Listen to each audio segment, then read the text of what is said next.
On June 28, 2025, the streets of Belgrade erupted in mass protest as tens of thousands of Serbians gathered to demand early parliamentary elections, even though the next vote wasn't scheduled until 2027.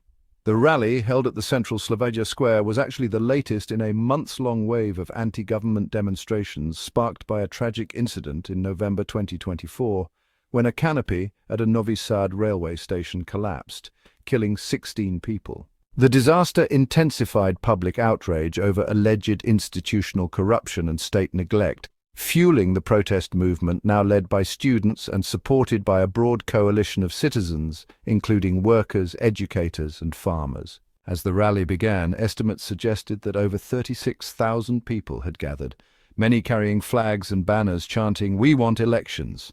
Organizers had hoped for a peaceful show of dissent, but the mood turned tense as demonstrators found themselves blocked from reaching central squares by security forces. While the official protest program concluded without incident, clashes soon broke out.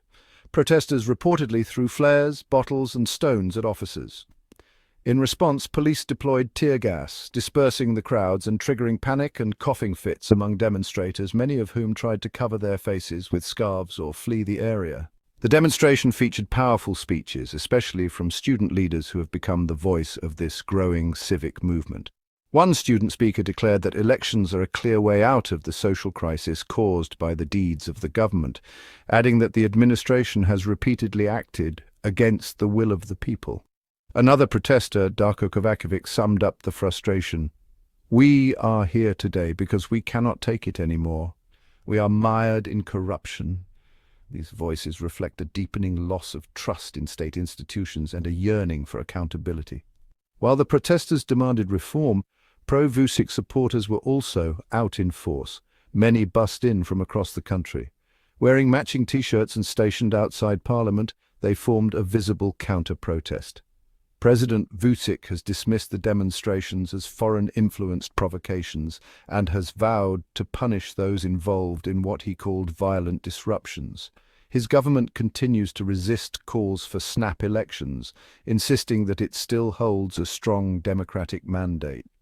These tensions have been brewing since late 2024, with university sit-ins, rural roadblocks, and strikes all contributing to the broader uprising. The protests have remained largely non-violent, though state responses have become increasingly forceful, including arrests of activists, media pressure, and deployment of police forces against student-led rallies. As night fell on Belgrade, tear gas lingered in the air, a stark symbol of the confrontation between a government clinging to power and a citizenry demanding change. Whether the protests can force a democratic reset remains uncertain, but for now, the streets of Serbia's capital speak with defiance, unity, and a call for urgent political transformation.